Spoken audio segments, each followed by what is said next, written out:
시대 차익형 투자와 그 다음에 수익형 투자를 고민하시는 거거든요. 근데 둘 중에 어느 게 나을지라고 고민하시면 백날 해봤자 백날 답을 못 찾을 겁니다. 왜?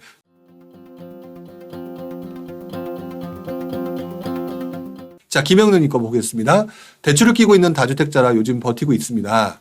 분당 재건축과 분당 옆 광주 오포 단독 소유 중인데 단독 정리하고 분당 구축을 하나 더 하는 게 나을지, 오포를 토지 개념을 보였다가 월세 놓을 건물을 지을지, 어떤 게 투자 가치가 더 있을지라고 얘기를 하셨는데, 제가 볼 때는 답을 지금 찾기가 어려운 것을 찾고 계시다라는 생각이 듭니다.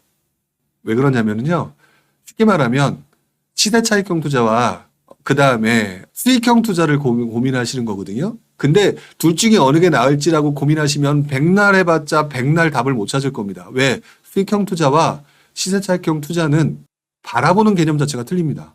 그리고 금액대에 따라서도 상승장이면 시세 차익형 투자로 가게 되고요. 침체장이면 수익형 투자 시장으로 가게 됩니다.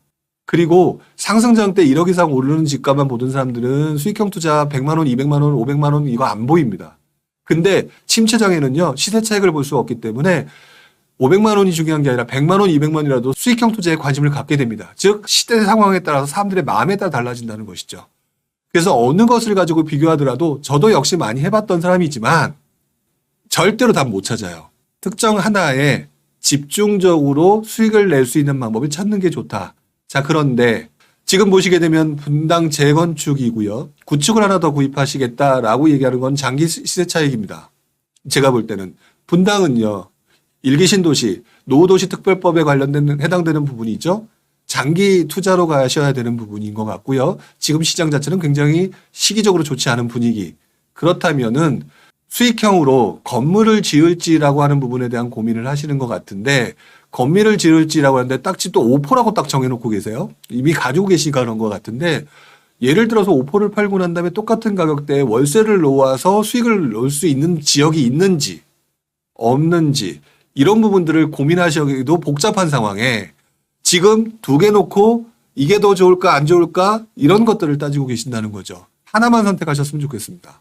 일단 그리고 제가 말씀드리고 싶은 것은 분당 쪽 같은 경우는 재건축과 관련된 부분을 보신다면 상당히 오랜 시간이 걸릴 것이다. 그렇다면은 미리 사놓는 것도 중요하겠지만 시차적으로 충분히 내가 싸게 들어갈 기회가 있어 보인다.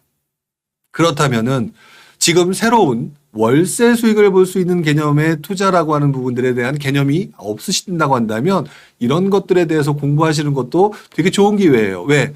원래 수익형 투자 시장은 침체장에 많이 유행을 하거든요. 그렇다면 오포뿐만 아니라 오포를 팔고, 오포도 사실 위치가 좋지만 결국에는 누가 들어와 살아야 되잖아요. 오포, 다른 동네 이런 곳에서 월세 놓을 건물을 지을 수 있는 수익형 투자를 계산할 수 있는 방법, 그다음에 그 지역에 또 다른 곳이 뭐가 있는지 이런 것들을 공부하시는 것들이 좀 좋겠다.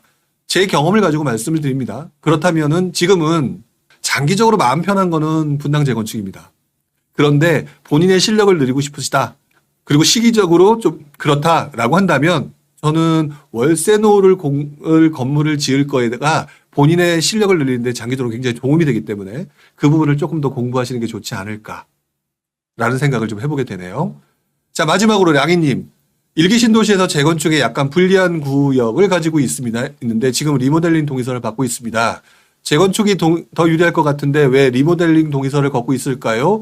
재건축보다 리모델링이 더 유리한 점이 있을까요? 라고 질문하셨는데 아마도 과거의 흐름을 보지 못하셨던 것 같습니다. 그러니까 이제 잘 모르니까 여쭤보셨던 것 같은데 일단 첫 번째 가장 중요한 게 뭐냐면 일기 신도시는요, 용적률이 분당하고 일산을 제외하고는 상당히 높습니다. 그리고 일기 신도시 재건축을 하는 데 있어서 정부의 규제가 상당히 많았었죠.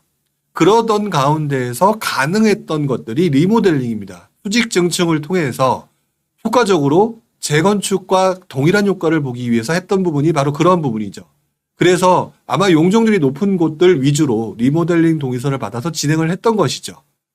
그런데 갑자기 지금 현재 일기 신도시, 그러니까 노도시 특별법이라고 하는 부분이 나오면서 종상향이라든지 500%의 그 용적률을 준다라고 하는 내용이 나오면서 지금 사람들이 또 수익을 보기 싶은 사람들 입장에서 고민하는 거죠. 그러니까 다시 또 재건축과 리모델링을 붙들고 고민하기 시작하는 겁니다, 지금.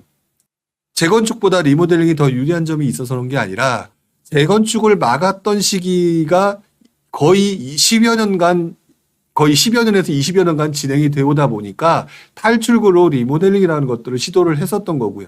그런던 가운데에서 많은 곳들이 진행을 됐는데 문제는 이 부분 때문에 다시 노후도시특별법들이 우리로 하여금 재건축이 더 난데라고 해서 또다시 고민하게 만드는 상황이 만들어진 것 같아요.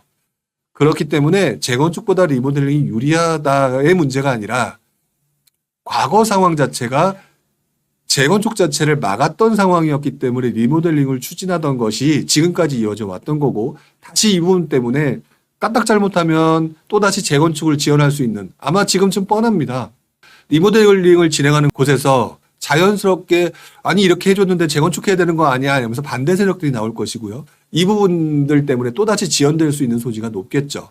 바로 그런 부분들 때문에 제가 좀 전에 질문에 답변을 했던 분당 재건축을 볼 때 조금 오래 걸릴 것이다 라고 얘기했던 부분들이 특히나 삼본이라든지 중동이라든지 평촌이라든지 이런 곳에서 리모델링을 진행하던 단지들 위주로 굉장히 오래 걸릴 가능성이 되게 높아질 것 같습니다. 더 유리한 점이 있어서가 아니라 말이죠.